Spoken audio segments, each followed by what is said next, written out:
Good morning friends, universe study के YouTube channel में आपका स्वागत है।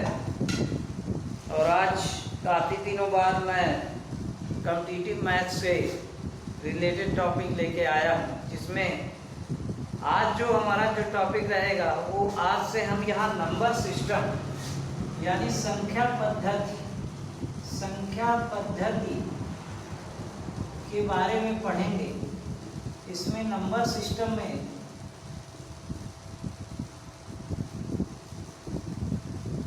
इससे रिलेटेड स्टार्टिंग की मैथ जितनी भी होती है, शुरू में क्या क्या संख्याएं कौन कौन सी होती हैं, कौन कौन से इसके नाम होते हैं, ये सारी चीज़ें। और इस वीडियो में आप विभाज्यता का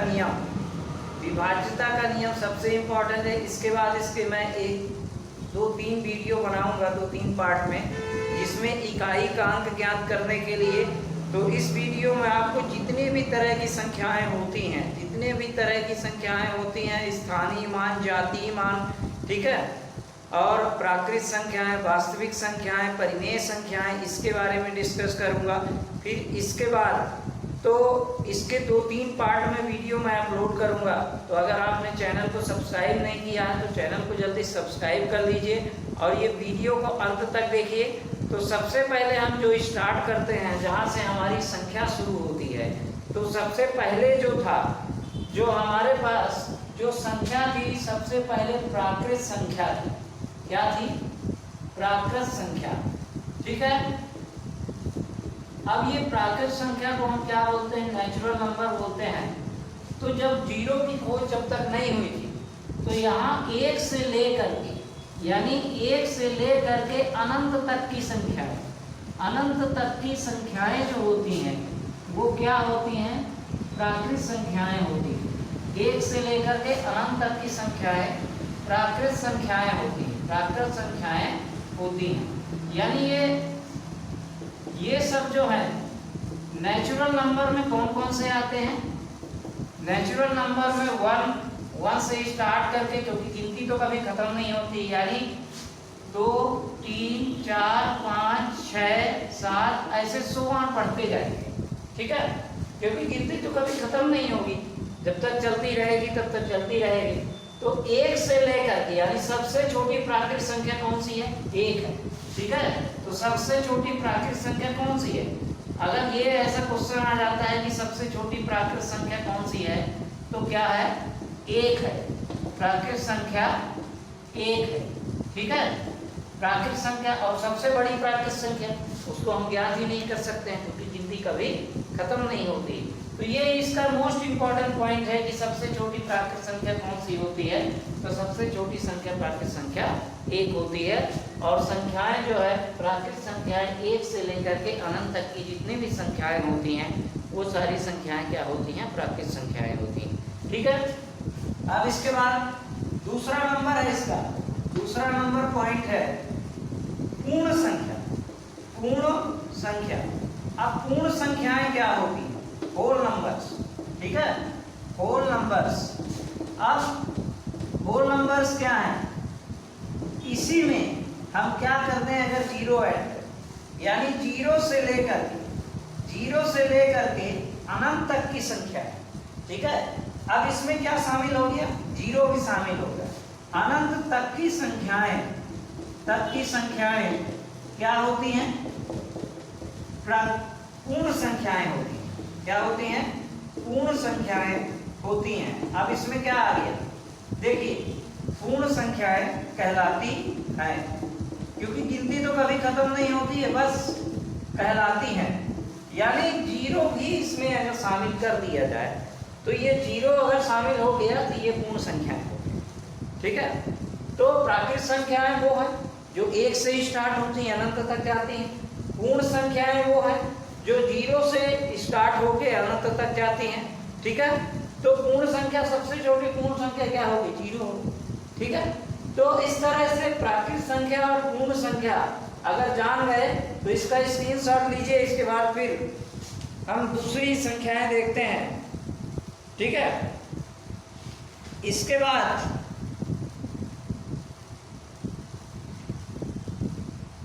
भाज्य संख्या और अभाज्य संख्या, ठीक है।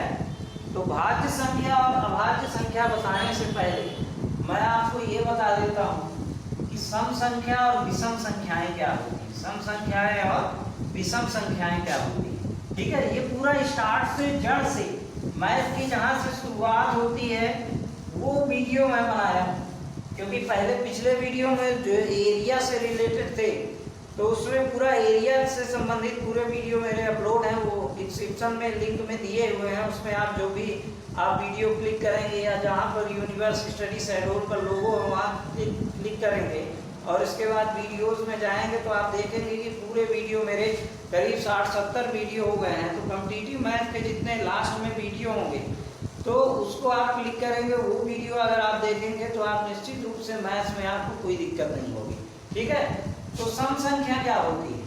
सम संख्या, इसको हम क्या कहते हैं? Even numbers, even numbers. अब सम संख्याएं क्या है, अब विषम संख्याएं क्या है, ठीक है।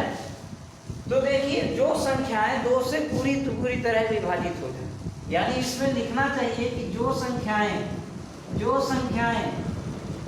से पूर्णतः विभक्त हो, पूर्णतः क्या हो जाए? विभक्त हो जाए, पूर्णतः विभक्त हो जाए, वो क्या कहलाती हैं? हो जाए वे संख्याएं पूर्ण संख्याएं कहलाती हैं, वे संख्याएं पूर्ण संख्याएं कहलाती है, सम संख्याएं कहलाती हैं, वे संख्याएं सम संख्याएं कहलाती हैं, संख्याएं कहलाती हैं। अब इसकी पहचान क्या है कि हम कैसे जानेंगे कि कोई संख्या सम संख्या है कि नहीं है? तो देखिए इसकी पहचान जो होगी कि इकाई के अंक में क्या होगा। पहचान के लिए मैं बता देता हूँ कि जब इकाई के अंक में क्या हो, अंक में क्या हो, 0 हो, 2 हो, 4 हो, 6 हो और 8 हो, ठीक है। तो वे संख्याएं क्या होंगी? सब सम संख्याएं होंगी। यानी आपको देखना है, जैसे मान लीजिए 500 में लिखा तो इसकी इकाई के अंक में क्या है? 0। 1000 लिखा तो यानी 0 को भी हम क्या करते हैं? सम की श्रेणी में रखा गया। तो 500 या 1000 हुआ तो ये जो 1000 है ये सम संख्या की श्रेणी में रखा जाएगा, ठीक है। जैसे 512 हो गया। अब ये देखिए 2 है, सिर्फ हमको इकाई का अंक देखना है, ठीक है। क्या अंक देखना है? इकाई का अंक देखना है। इकाई का अंक इसमें 2 है, ठीक है। 512 हुआ तो इकाई का अंक इसमें क्या है? 2, ठीक है। जैसे 88 हुआ 88 तो इसमें इकाई का अंक क्या है? 8 है। तो ये सब संख्याएं क्या है? सम संख्याएं। तो अब आप बता सकते हैं कि कौन सी संख्या सम संख्या है और कौन सी संख्या विषम संख्या है। इसको जरूर आप इस तरह से आप इसको बता देंगे। तो ये छोटी छोटी चीजें हैं जो काम की हैं और जिनको जानना जरूरी है। तो सबसे छोटी जो सम संख्या होगी, इसका इंपॉर्टेंट पॉइंट मैं लिखा देता हूँ। सबसे छोटी सम संख्या, बड़ी तो फाइंड नहीं की जा सकती क्योंकि संख्याएं कभी खत्म नहीं होती। सबसे छोटी सम संख्या जो होती है, सम संख्या 2 होती है, ठीक है। सबसे छोटी सम संख्या क्या है? 2 होती है। और 0 की बात हम करें तो 0 के पहले कोई नंबर होगा तब उसका महत्व रहेगा, ठीक है। अकेले 0 सम संख्या नहीं। सबसे छोटी सम संख्या जो है वो 2 है और 0 को सम संख्या की श्रेणी में रखा गया, ठीक है। जैसे 10 हुआ तो वो सम संख्या हो जाएगी, ठीक है। 100 हुआ यानी 0 के पहले कोई नंबर होगा तो वो सम संख्या कहलाएगी, ठीक है। तो इसका स्क्रीनशॉट लीजिए। इसके बाद हम देखते हैं विषम संख्या कौन सी है। तो विषम संख्या, इसके बाद भाज्य और अभाज्य, ठीक है। तो अब विषम संख्याओं की बात करें हम कि विषम संख्याएं क्या होती हैं। ऐसी संख्याएं जिनके जो 2 से पूर्णतः विभाजित ना हो, यानी ऑड नंबर ये कहलाते हैं, ठीक है। यानी विषम संख्या, चौथा नंबर है विषम संख्याएं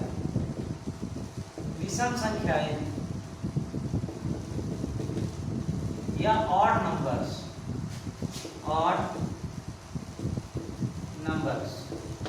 अब इसमें क्या है?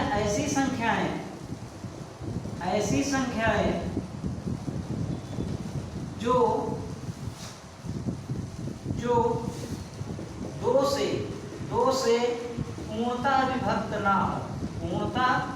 विभक्त ना हो क्या कहलाती हैं? विषम संख्याएं कहलाती हैं। विषम संख्याएं कहलाती हैं। विषम संख्याएं कहलाती हैं। ठीक है, विषम संख्याएं कहलाती हैं। ठीक है, अब ये विषम संख्याएं वो हो गई जो 2 से पूर्णतः विभाजित ना हो। यानी आप ये मान के चलिए कि 2 से पूर्णतः विभाजित ना हो। आप उसकी पहचान कैसे करेंगे कि कोई संख्या विषम है कि सम है? तो देखिए जिस संख्या की इकाई के अंक में, जिस संख्या के इकाई के अंक में, किसमें? इकाई का अंक, सिर्फ हमको इकाई का अंक पकड़ना है। ठीक है, इकाई के अंक में क्या हो? अंक में 1 हो, 3 हो, 5 हो, 7 हो, 9 हो। ठीक है, तो वे संख्याएं विषम संख्याएं होती हैं। विषम संख्याएं होती हैं या वो 2 से पूर्णतः विभक्त नहीं होती हैं। ठीक है, यानी जिस संख्या के इकाई के अंक में क्या हो? 1 हो, 3 हो, 5 हो, 7 हो, 9 हो, तो वे संख्याएं क्या होती हैं? वे संख्याएं विषम संख्याएं होती हैं। ठीक है ना, विषम संख्याएं कहलाती हैं या विषम संख्याएं होती हैं। ठीक है, विषम संख्याएं कहलाती हैं। अब देखिए जिस संख्या की इकाई के अंक में 1, 3, 5, 7, 9, जैसे मान लीजिए मैं 2-4 संख्याएं लिखता हूं, जैसे 111 हो गया। ठीक है, जैसे मान लीजिए आपको 97 लिखा है। ठीक है, जैसे लिखा है 35, ठीक, जैसे लिखा है 23। ठीक है, अब देखिए इनके इकाई के अंक को पढ़िए। तो इकाई का अंक इसमें देखिए, इसमें इकाई का अंक 1 है, इसमें इकाई का अंक 7 है, इसमें इकाई का अंक शुरू में पीछे से स्टार्टिंग में वो इकाई का अंक कहलाता है। ये 3 हो गया। तो ये सब संख्याएं कैसी हैं? सिर्फ हमको पीछे वाले नंबर से मतलब रखना है। इधर संख्या चाहे जितनी बड़ी हो, हमको अगर मान लीजिए 1, 5, 7, 9, 2, 3, 1, ठीक है ना, 6, 7, अगर इतनी बड़ी संख्या लिखे तो हमको सिर्फ देखना है इकाई का। ठीक है, सिर्फ हमको क्या देखना है? इकाई का अंक देखना है। इकाई का अंक पकड़ लिए मतलब वो विषम संख्या होगी। ठीक है, तो ये सब संख्याएं क्या होंगी? विषम संख्याएं होंगी। क्या होंगी? विषम संख्याएं होंगी।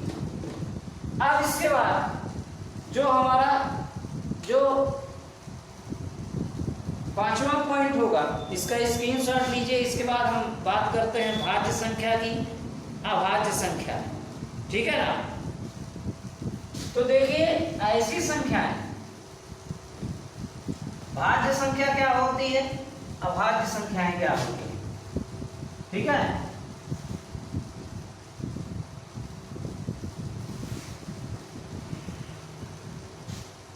तो देखिए 5वां नंबर पॉइंट है सर, भाज्य संख्या क्या होती है? भाज्य संख्याएं। ठीक है, ऐसी संख्याएं, देखिए भाज्य संख्याएं क्या होती हैं? ऐसी संख्याएं जो एक और स्वयं के अतिरिक्त किसी अन्य संख्या से विभाजित हो, अन्य संख्या या अन्य संख्याओं से विभाजित हों, क्या कहलाती हैं? विभाजित हों, वो क्या कहलाती हैं? भाज्य संख्याएं कहलाती हैं। भाज्य संख्याएं कहलाती हैं। यानी इसका मतलब ये है, कहलाती है। जैसे कोई भी संख्या है, वो जरूरी नहीं कि एक और स्वयं से हर संख्या विभाजित हो जाती। जैसे मान लीजिए हम 11 को 11 से भाग करते हैं तो 11 एकम 11 आ जाएगा। ये तो इससे कट ही जाएगी, 11/1 करेंगे तो 11 आ जाएगा। इसके अतिरिक्त और भी किसी संख्या से विभाजित हो, जैसे हम 9 को देखें तो 9 एक और स्वयं से तो विभाजित हो गए, लेकिन ये 3 से भी विभाजित होगा। इसलिए कैसी संख्या होगी? भाज्य संख्या होगी। ठीक है, जैसे मान लीजिए है तो ये ऑड नंबर 25 ले लेते हैं तो 25 5 से विभाजित होता है। ठीक है, तो ये क्या हो गई? भाज्य संख्या। इसके गुणनखंड कौन कौन से हो गए? 1 हो गया, स्वयं संख्या हो गई और 5 हो गया। यानी इसके गुणनखंड कम से कम 3 नंबर, एक और दूसरा संख्या खुद और तीसरा अतिरिक्त में कुछ भी होना चाहिए। यानी अगर 3 इसके गुणनखंड आए तो वह संख्याएं क्या होती हैं? भाज्य संख्याएं होती हैं।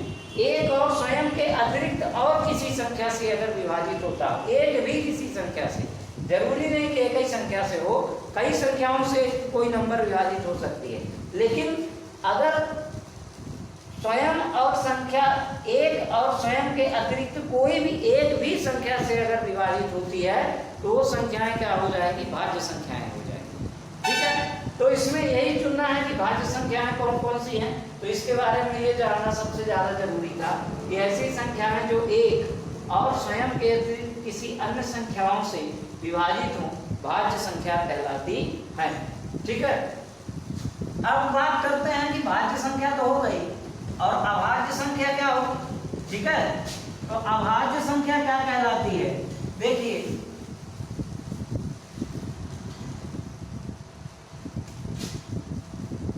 अभाज्य संख्या, अभाज्य संख्याएं क्या होती? Prime numbers.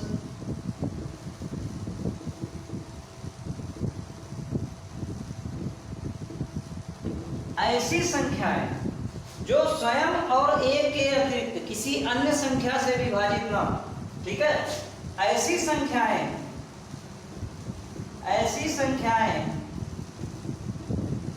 जो स्वयं और एक के अतिरिक्त किसी अन्य संख्या से विभाजित ना हो, किसी अन्य संख्या से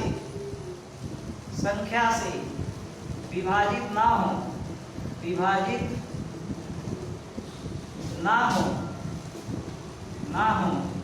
अभाज्य संख्याएं कहलाती हैं। अभाज्य संख्याएं कहलाती हैं।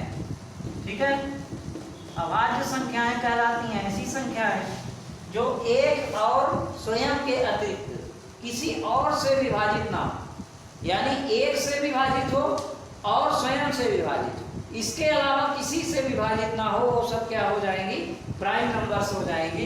यानी जैसे एग्जांपल में लेते हैं 2, 3, ठीक है, 5, 7, 11, 13, ठीक है, 17, ठीक, 19, फिर 23, ठीक है, फिर 29, इस तरह से ऐसे आप बढ़ाते जाएंगे तो ये संख्याएं जो होंगी अभाज्य संख्या। ये संख्याएं किसी से विभाजित नहीं होंगी। सिर्फ और सिर्फ इसमें सबसे ज्यादा इंपॉर्टेंट पॉइंट ये है, आप इसको नोट कर लीजिएगा कि 2 जो है सबसे छोटी, ठीक है ना, सबसे छोटी भी होती है, सबसे छोटी और एकमात्र, ठीक है, सम अभाज्य संख्या है। सम भी है और अभाज्य संख्या है। अभाज्य संख्या, इसको आप, ये सबसे इंपॉर्टेंट पॉइंट है, संख्या है। मतलब 2 जो है सबसे छोटी, ठीक है ना, सबसे छोटी और एकमात्र सम अभाज्य संख्या है। ठीक है, सम अभाज्य संख्या है। तो 2 जो है सबसे छोटी और एकमात्र सम अभाज्य संख्या है।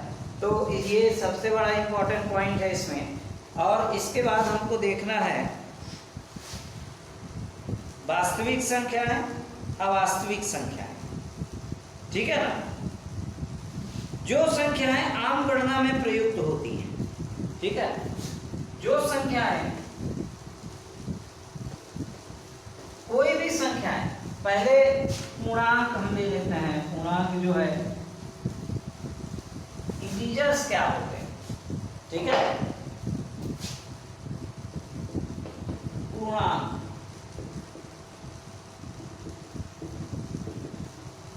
इंटीजर्स। पूर्णांक क्या होते हैं?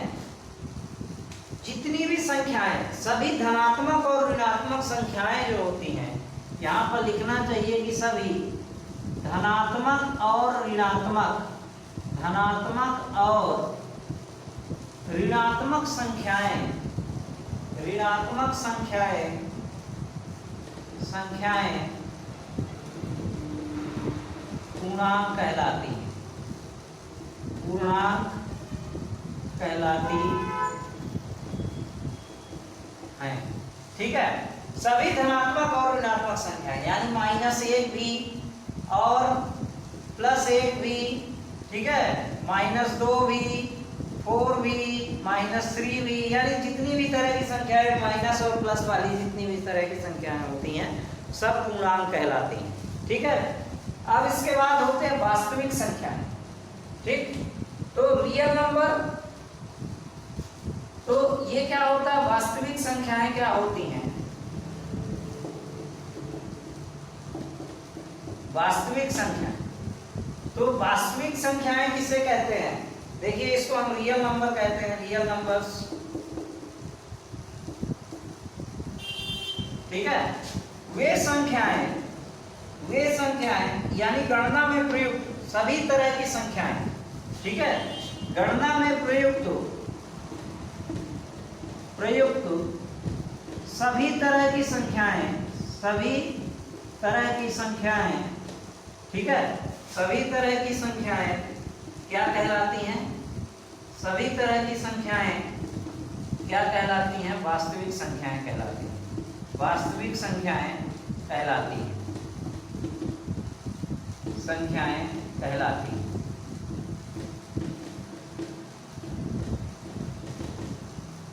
यानी गणना में प्रयुक्त जितनी भी तरह की संख्याएं होती हैं वो सभी क्या होती हैं, वास्तविक संख्याएं होती हैं। इसमें 0 भी शामिल है, 1 भी शामिल है, 3/4 भी शामिल है, √3/4 भी शामिल है।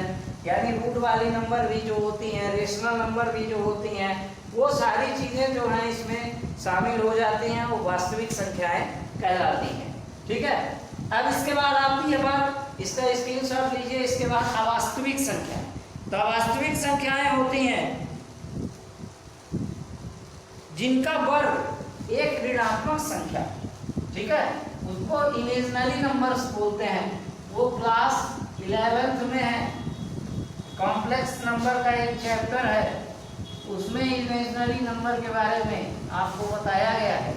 ठीक है, तो आप यहाँ पर इसका बस इंट्रोडक्शन जानिए कि अवास्तविक संख्याएं क्या होती हैं। संख्याएं यानी इमेजिनरी नंबर,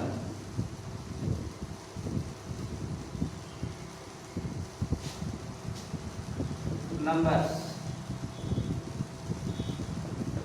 अवास्तविक संख्याएं वो होती हैं ऐसी संख्याएं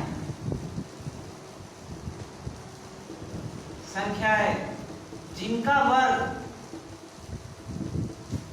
वर्ग एक ऋणात्मक संख्या हो, एक ऋणात्मक संख्या हो, अवास्तविक संख्याएं कहलाती हैं।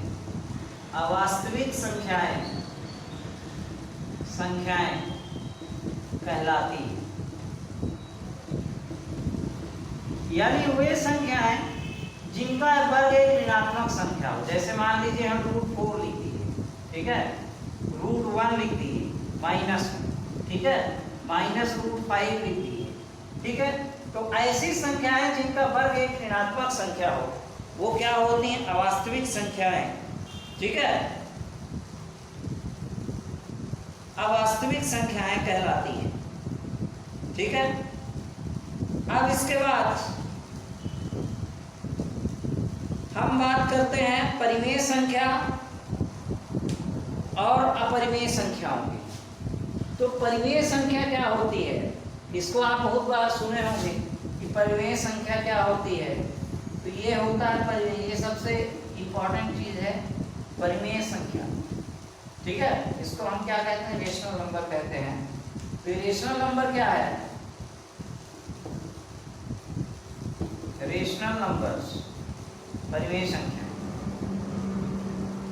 अब ये सिर्फ अभी मैं इंट्रोडक्शन इसका बता रहा हूँ, उनका विधिवत मैं बताऊंगा। तो वे संख्याएं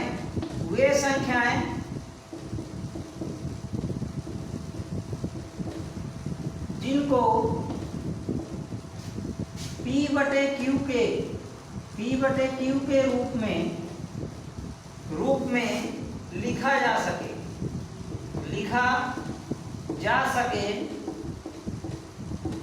वे संख्याएं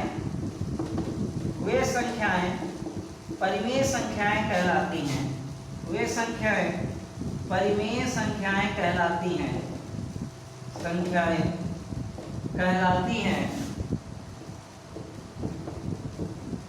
परिमेय संख्याएं कहलाती है। ठीक है, जहां Q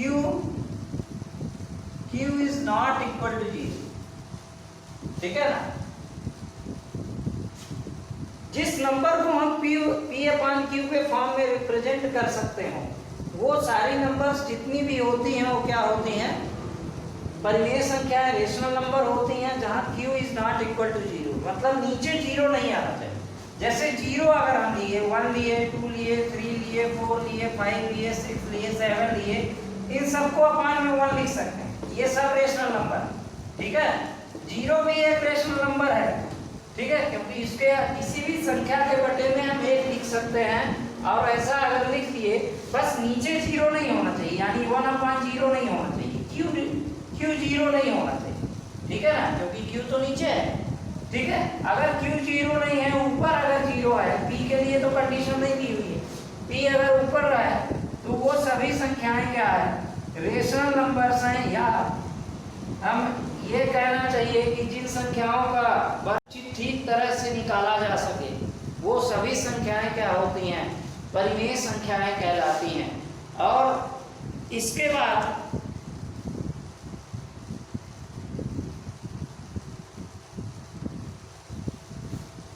इसका स्क्रीनशॉट लीजिए। इसके बाद अपरिमेय संख्या देखते हैं कि अपरिमेय संख्याएं क्या होती हैं। ठीक है, तो अपरिमेय संख्याएं क्या होती हैं?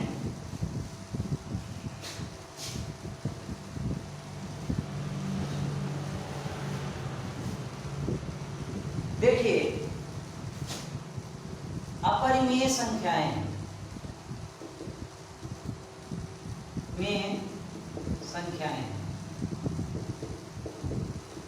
इसको क्या कहते हैं? Irrational numbers.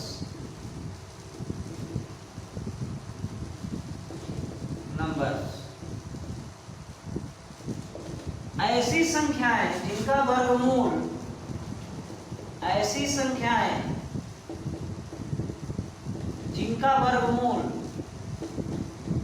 वर्गमूल ठीक से ना निकाला जा सके,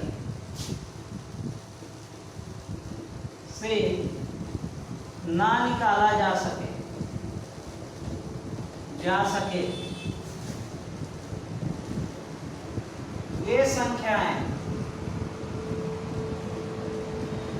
अपरिमेय संख्याएं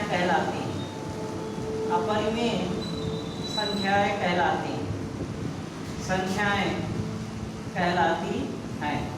यानी जिनका वर्गमूल ना निकले। कहने का मतलब जैसे √2, √3, इनका वर्गमूल कभी भी ऐसे स्थिर नहीं आएगा और ये अनंत तक चलता जाएगा, कभी खत्म नहीं हो। ठीक है, तो वे संख्याएं क्या होती हैं? परिमेय संख्याएं होती हैं। जैसे √7 हो गया, ठीक है, तो √3 हो गया, √2 हो गया, √5 हो गया, √7 हो गया। ऐसी संख्याएं जो हैं जिनके वर्गमूल कभी खत्म नहीं होते हैं, वे संख्याएं क्या होती हैं? परिमेय संख्याएं कहलाती हैं। ठीक है, अब इसके बाद इसमें से अब पूरे टॉपिक हो गए मेरे ख्याल से। इसके बाद एक चीज़ और इसमें बचती है। एक होता है सअभाज्य संख्या, एक होता है आवर्त संख्या। ठीक है,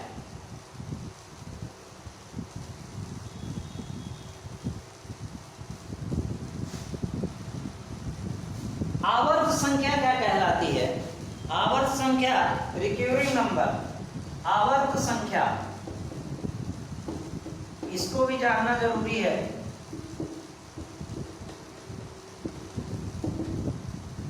संख्याएं, ठीक है, नंबर्स, रिक्यूरिंग नंबर्स, ठीक है। ऐसी संख्याएं, आवर्त संख्याएं क्या होती हैं? ऐसी संख्याएं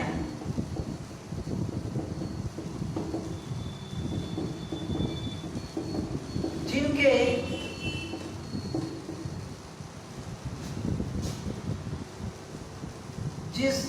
जिनमें या जिसमें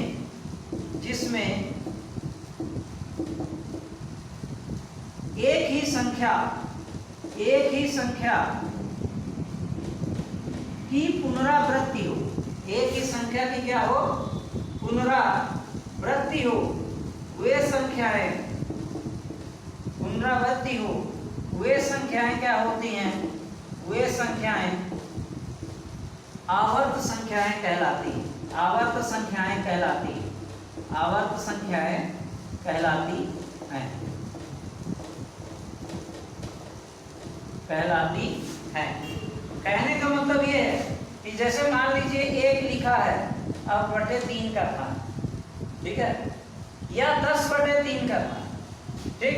तो आप यहाँ 10 लिखेंगे और 3 से इसको भाग करिए तो कितना आ जाएगा? देखिए 3 तक आई ना आया, फिर 1 बचा, फिर दशमलव लगाएंगे, इधर 0 0 लिख देंगे, फिर ये 10, फिर 3 तक आई ना, फिर वही बात आएगी, फिर 0 आ जाएगा, फिर 3 तक आई ना, यानी 10/3 इक्वल टू कितना हो जाएगा? 3.33333 ऐसे 100 कभी खत्म नहीं हो, ठीक है, और बार बार वही नंबर रिपीट हो, यानी इसको हम लिख कैसे सकते हैं? 3.3 बार लिख, ठीक है।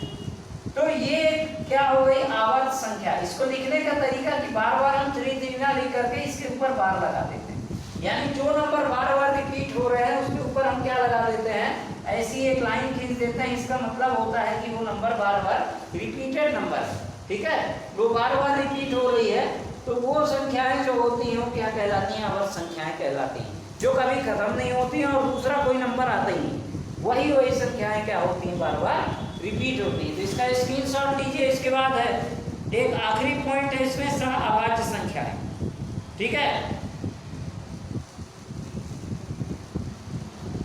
अब ऐसी संख्याएं, देखिए सहअभाज्य संख्याएं क्या होती हैं? इसको को-प्राइम नंबर्स कहते हैं। तो को-प्राइम नंबर्स क्या हो? देखिए को-प्राइम नंबर मतलब दोनों ऐसे नंबर, दो, इसमें हमेशा 2 नंबर से किया जाता है, तुलना की जाती है। तो ऐसी 2 संख्याएं जिसमें एक के अतिरिक्त और कोई उभयनिष्ठ ना हो, यानी जिसका HCF 1 के अलावा कोई ना हो, यानी सहअभाज्य संख्याएं। सहअभाज्य संख्याएं क्या होती हैं? सहअभाज्य संख्याएं, अभाज्य संख्याएं। अब सहअभाज्य संख्याएं क्या होती हैं? इसको हम को प्राइम नंबर्स भी बोलते हैं, नंबर्स, ठीक है। ऐसी संख्याएं, ऐसी दो संख्याएं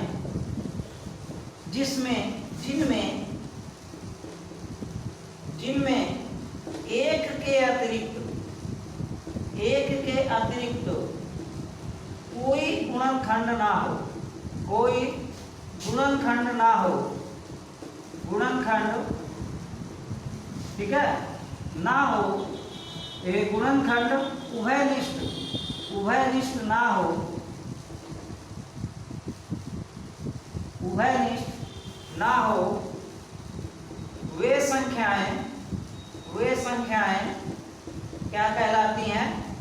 सहअभाज्य संख्याएं कहलाती हैं। सहअभाज्य संख्याएं कहलाती हैं। अभाज्य संख्याएं कहलाती हैं। संख्याएं कहलाती हैं। यानी कहने का मतलब ये है कि ऐसी 2 संख्याएं, यानी आप ये भी कह सकते हैं इसको दूसरे शब्दों में कि जिन संख्याओं में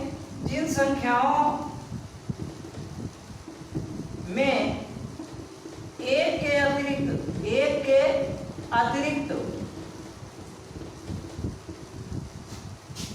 कुछ भी अन्य HCF ना हो, अन्य HCF ना हो, यानी HCF मतलब क्या हो जाएगा? महत्तम समापन ना हो, वे संख्याएं ना हो वे संख्याएं क्या कहलाती हैं? वे संख्याएं सअभाज्य संख्याएं कहलाती, सअभाज्य संख्याएं कहलाती, सअभाज्य संख्याएं कहलाती। ठीक है। जैसे मान लीजिए हम 11 और 13 लिए, अब देखिएगा दोनों को, आप दोनों का फैक्टराइजेशन कीजिए। 11 हो गया तो इसका HCF निकालेंगे तो 1 × 1 आएगा, फिर 11 स्वयं आएगा। 13 में देखिए आप, इसका 1 आएगा और 13 खुद आएगा। ठीक है। एक के अतिरिक्त और कोई इसमें कॉमन फैक्टर है, HCF है, तो HCF इसका कितना हो जाएगा? HCF हो जाएगा ये, यानी ये क्या हो जाएंगी? सअभाज्य संख्याएं हो जाएंगे। ठीक है। जैसे कोई दूसरी संख्या लेते हैं, जैसे हम 6 ले लें और इधर क्या ले लें, मान लीजिए 6 के अलावा हम यहाँ 15 ले लेते हैं। ठीक है, 15 लें। ठीक है। 6 के अलावा हम यहाँ पर 20 ले लेते हैं। ठीक। अब देखिए 6 का गुणनखंड निकालेंगे, कितना आएगा? 2 आएगा। पहले 1 आएगा, ठीक है, फिर 2 आएगा, फिर क्या आएगा? 3 आएगा, फिर 6 खुद आएगा।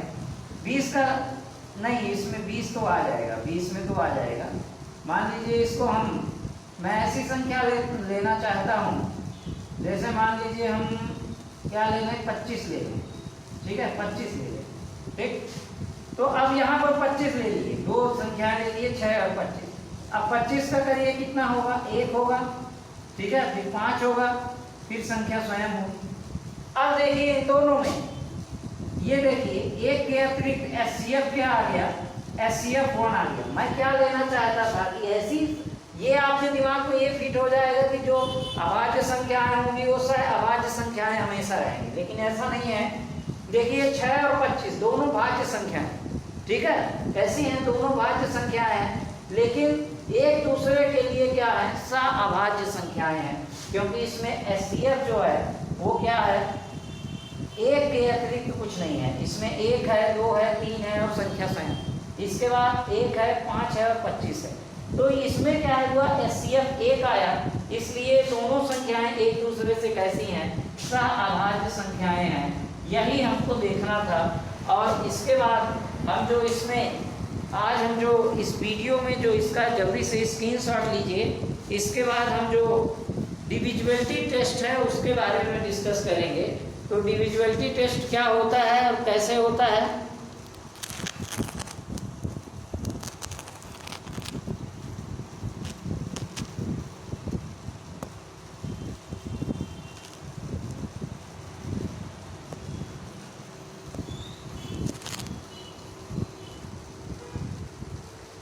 इसके बारे में बात करते हैं। विभाज्यता का नियम, ये सबसे इंपॉर्टेंट पॉइंट है संख्या पद्धति में, विभाज्यता का नियम। और दूसरा है इकाई का अंक ज्ञात करना।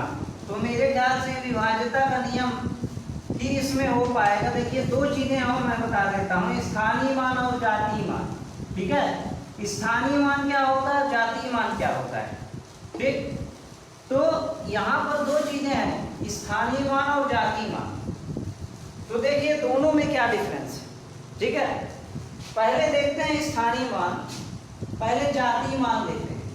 ठीक है, जातीय मान इसको हम क्या बोलते हैं? फेस वैल्यू बोलते हैं। ठीक है, फेस वैल्यू, इसको क्या बोले? Face value.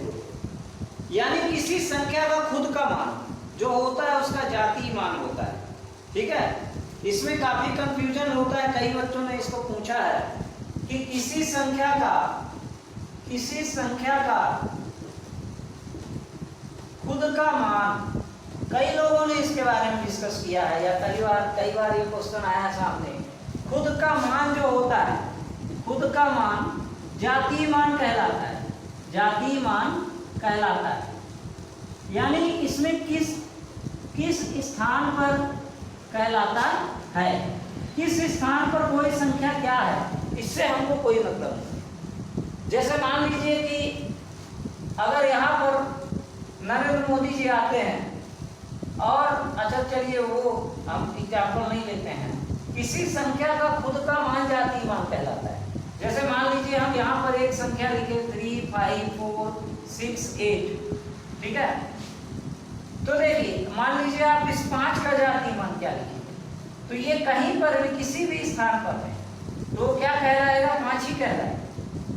ठीक है, वो क्या कहलाएगा, उसका मान क्या हो जाएगा, 5 हो जाएगा। ठीक है, लेकिन अगर किसी बड़े बाबू का कहीं किसी भी कार्यालय में अगर ट्रांसफर दूसरे कार्यालय में हो जाए तो वो जहां भी जाएगा नए कार्यालय में तो वो बड़ा बाबू ही रहेगा। इसी तरह से ये चाहे जिस स्थान पे रहे वो रहेगा क्या, उसकी जो वैल्यू रहेगी वो उतनी ही रहेगी जितनी यहाँ पर थी। और अगर यहाँ पर भी लिख दिया जाए कि 1 5 2 3 4 6 8 तो यहाँ पर भी इसकी वैल्यू 5 ही रहेगी।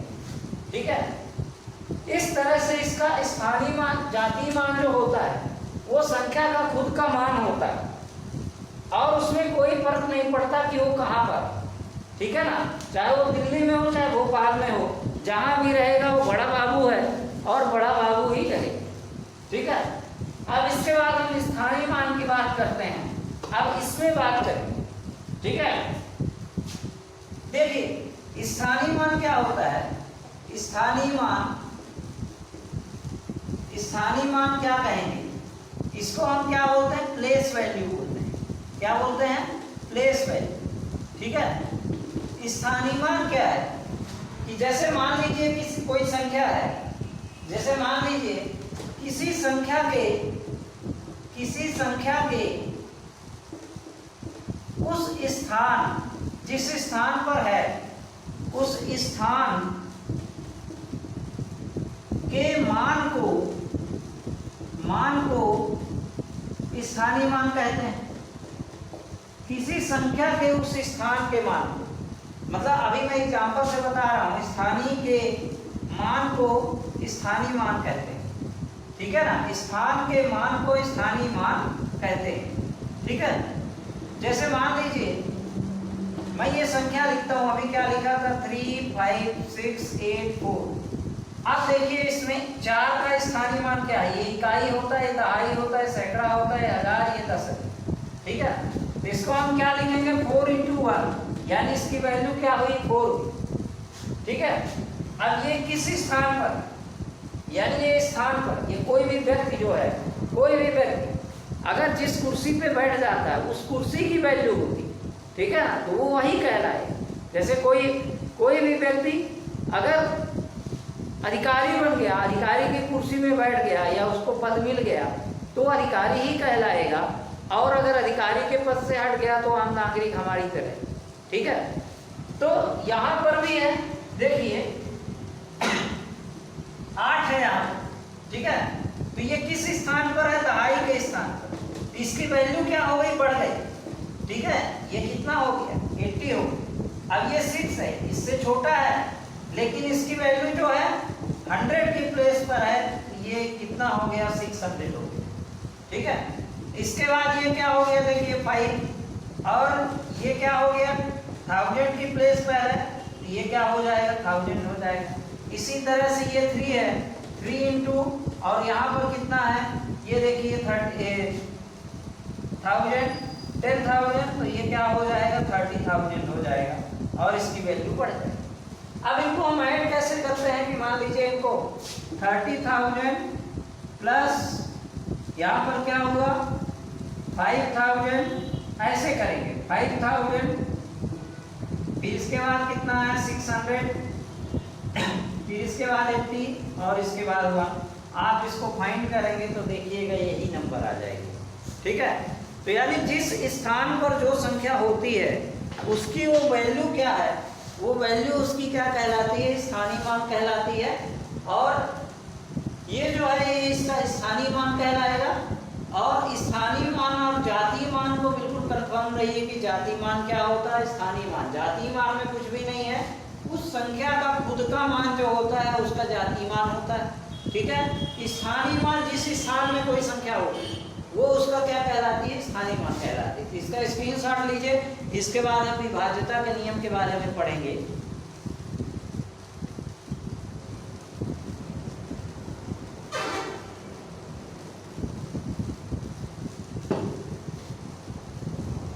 अब इसके बाद विभाज्यता का नियम, तो इस वीडियो में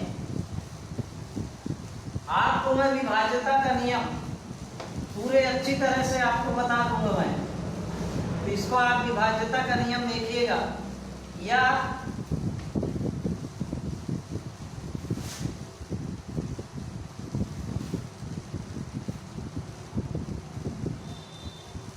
पहले बात करते हैं हम विभाज्यता का नियम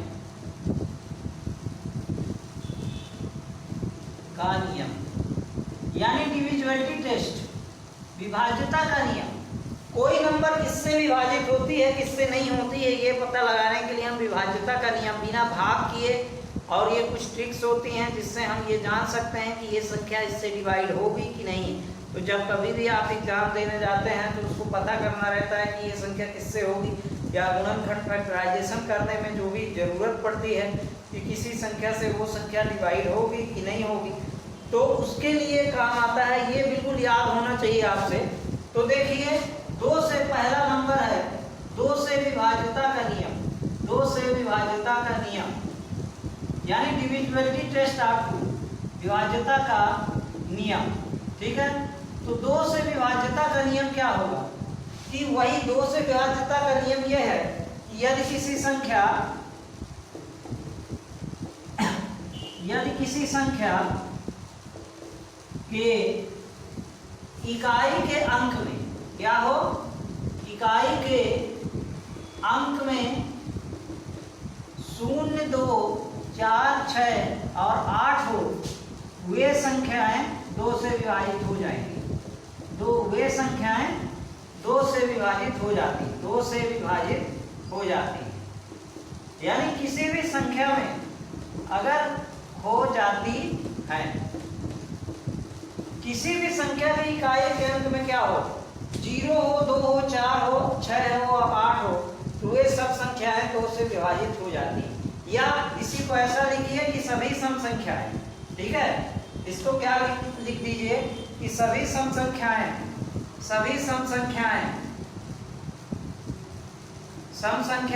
2 से विभाजित हो जाती। सम संख्याएं 2 से विभाजित हो जाती, सम संख्याएं 2 से विभाजित हो जाती, ठीक है। यानी जैसे आप ये एग्जांपल लिखिए, जैसे हमने ये ले लिया, जैसे मान लीजिए आपके पास कोई संख्या है, जैसे 536, ये संख्या 2 से विभाजित होगी कि नहीं होगी। तो सिर्फ आपको क्या पकड़ना है, देखिए इसके इकाई क्रम को पकड़ना है। ये इकाई क्रम क्या है, 6, ठीक है ना। तो 0, 2, 4, 6 और 8 अगर इकाई के अंत में मिल गया तो ये संख्या क्या हो जाएगी, 2 से विभाजित हो जाएगी। यानी 6 है मतलब ये संख्या क्या हो जाएगी, 2 से विभाजित हो जाएगी। इस तरह से हम इसका दूसरा नंबर देखते हैं। दूसरा नंबर क्या है कि अगर 3 से, पहले इसका स्क्रीनशॉट लीजिए, इसके बाद मैं 3 से विभाज्यता का नियम बताता हूँ। 3 से विभाज्यता का नियम काफी इंपॉर्टेंट है। और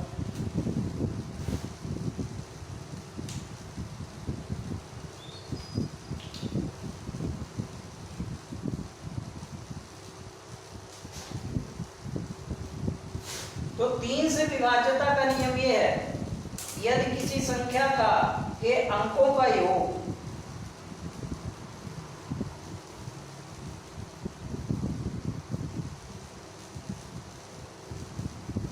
देखिए, संख्या पद्धति जो है इतना आसान नहीं है और इतना छोटा टॉपिक नहीं है।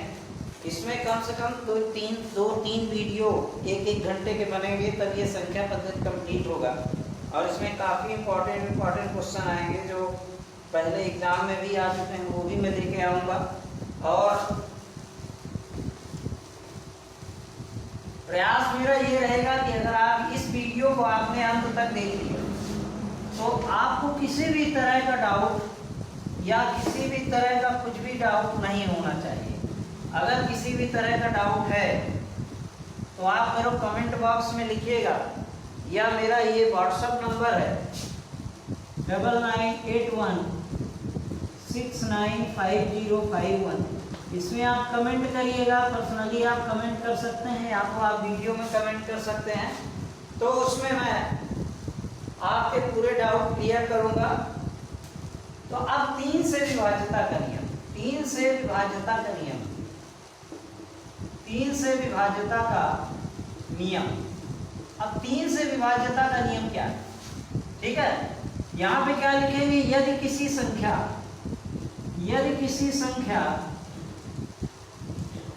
के अंकों का योग, यदि किसी संख्या में अंकों का योग 3 से विभाजित हो, 3 से विभाजित हो जाए तो वह संख्या 3 से विभाजित होती हो जाए, तो वह संख्या 3 से विभाजित हो जाती है, 3 से विभाजित हो जाती है, 3 से विभाजित हो जाती है।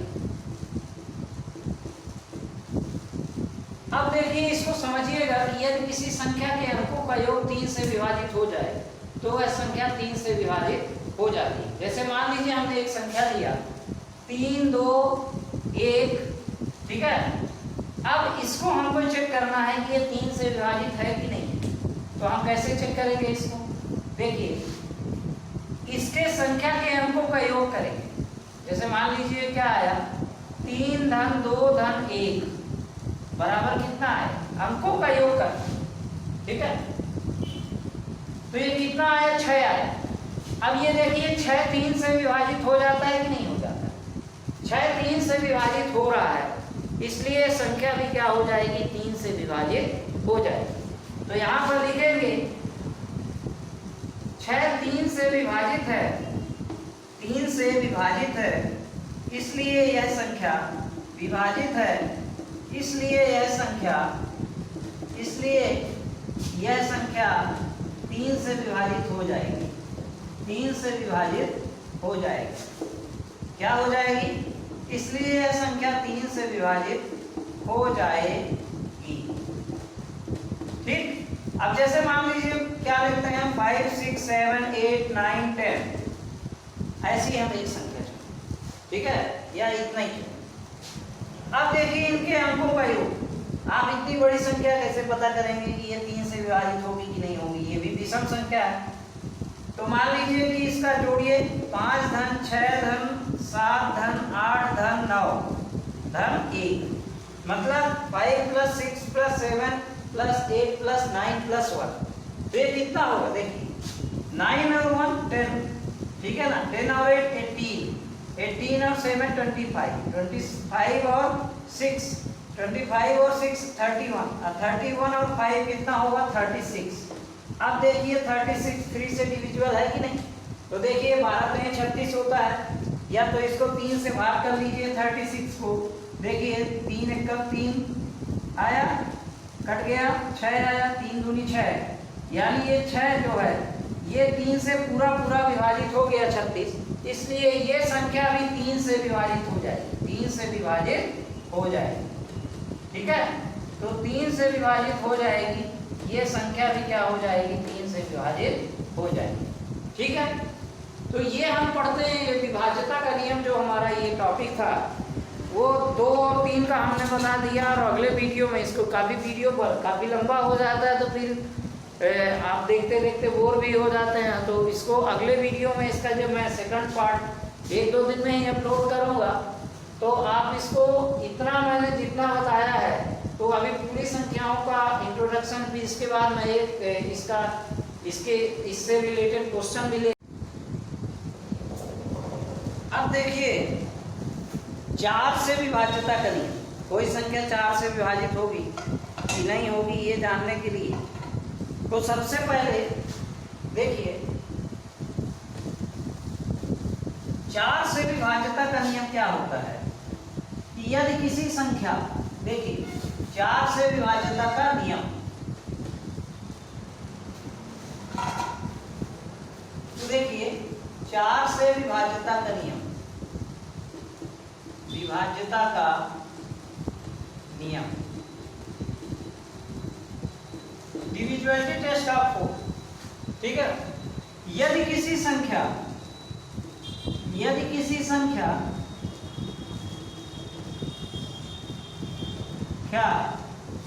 के अंतिम दो स्थानों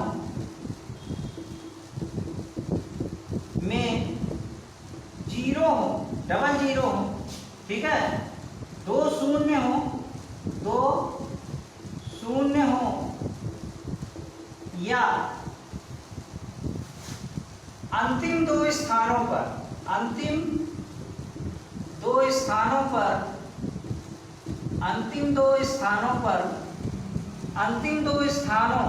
की संख्या 4 से विभाजित हो जाए, की संख्या 4 से विभाजित हो जाए, 4 से विभाजित हो जाए, तो वह संख्या 4 से विभाजित होती है, तो वह संख्या 4 से विभाजित हो जाती है। अब देखिए इसमें कंफ्यूजन हो गया होगा, विभाजित हो जाती है। अब इसका एग्जाम्पल आप देखेंगे तब समझ में आएगा। जैसे मान लीजिए हम लिखते हैं 5 8 4, या लिख दिए 00, या लिख दिए 504, ठीक है, और ऐसी संख्याएं। अब देखिए तीनों में क्या है, इनमें हम क्या करना है कि अंतिम दो अंक देखते हैं। अंतिम दो अंक क्या है, 84, देखिए 84 है। अब 84 4 से डिवाइड हो रहा है, तो देखिएगा 4 2 जा 8, ये हुआ, फिर 4 आया, 4 1 जा 4 माइनस में, तो ये क्या कहना चाहिए कि ये संख्या 4 से विभाजित हो जाएगी। क्यों विभाजित हो जाएगी? क्यों विभाजित हो जाएगी? क्योंकि इस संख्या के अंतिम दो अंक 5 4 से विभाजित हो जाते हैं। फिर दूसरे में देखिएगा 00 है ना, तो 00 है तो विभाजित हो जाएगी। फिर इसमें लास्ट के दो अंक 0 और 4 है, देखिए दोनों डिवाइड होता है। अब इनको बिना डिवाइड किए आप बता सकते हैं कि ये संख्याएं जो हैं वो 4 से विभाजित हो जाएगी, ठीक है। तो इस तरह से ये 4 का विभाज्यता का नियम हो गया। अब हम देखते हैं 5 से विभाज्यता का नियम।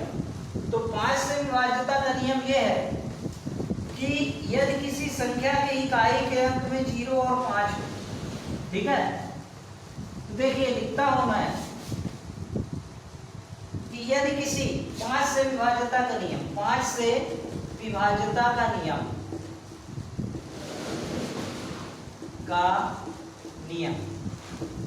ठीक है, तो यहां पर यदि किसी संख्या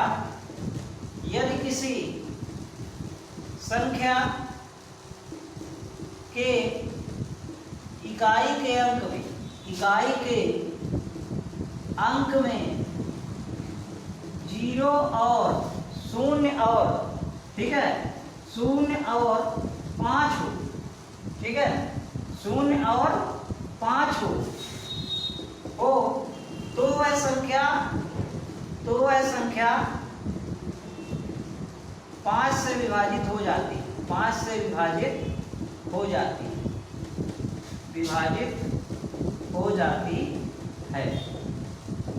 ठीक है, 5 से विभाजित हो जाएगी किसी भी संख्या की इकाई के अंक में 0 और 5। जैसे मान लीजिए आप 500 लिखते हैं, या 505 लिखे, या 31 65 लिखे, या 2025 लिखे, कुछ भी लिखे, सीधे हमको क्या क्या चीजें इसमें देखनी है। 0 इकाई के अंक में 0 है, इकाई के अंक में 5 है, देखिए इकाई के अंक में 0 है, इकाई के अंक में 5 है, इकाई के अंक में 5 है, इकाई के अंक में 5 है, तो ये जितनी भी संख्याएं हैं वो किससे हो जाएंगी? 5 से विभाजित हो जाएंगी, 5 से विभाजित हो जाएंगी। सिर्फ हमको क्या पकड़ना है? हो जाएंगे। सिर्फ हमको क्या इसमें देखना है कि अगर किसी संख्या की इकाई के अंक में 0 है, 5 है, 5 है, 5 है, तो वो संख्या, बाकी पीछे क्या लिखा है हमसे, इधर क्या है इससे मतलब नहीं, सिर्फ हमको क्या देखना है? इकाई का अंक देखना है। तो अगर इकाई के अंक में ये है तो वो संख्या 5 से विभाजित हो जाएगी। तो चलिए ठीक है, ये वीडियो काफ़ी लंबा हो जाएगा, तो जो अगला पार्ट हमारा रहेगा उसमें आगे पढ़ेंगे, तो आपको चैनल को सब्सक्राइब करना है। और अच्छा वीडियो, मेरा प्रयास अगर सफल हो रहा है, मैं अपने प्रयास में अगर सफल हो रहा हूँ, तो आप अपने दोस्तों को भी शेयर करिए और चैनल को सब्सक्राइब जरूर करिए और बेल आइकन प्रेस करिए। उससे आपको जब भी मैं अगला वीडियो अपलोड करूँगा तो आपके पास नोटिफिकेशन आएगा। Thank you for watching, take care, good bye.